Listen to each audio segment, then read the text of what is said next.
کیونکہ اس سے پہلے بھی جو ہے نا انصاف تھا، نہ آئین اور قانون کی بالادستی تھی، اور نہ ہی جو ہے عدالت آزاد تھی، وہ مفلوج کر چکے تھے۔ تو بہرحال اس سے پہلے جتنے بھی طاقتور لوگ آئے ہیں اور انہوں نے پاکستان کے ساتھ، آئین کے ساتھ، عدالتوں کے ساتھ، ہمارے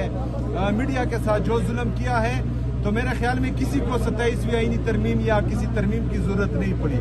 تو طاقتور ہوتا ہے، اس کے لیے ترمیم کی ضرورت نہیں ہوتی۔ اور 27ویں آئینی ترمیم مجھے لگتا ہے کہ یہ کسی اور چیز کے لیے لایا گیا ہے، اور شاید اس میں جو ہے کسی کو فائدہ ہوگا اور کسی کو نقصان ہوگا۔ وزیر اعلیٰ صاحب یہ بتائیے گا، صبر ہو گیا ہوگا سوال،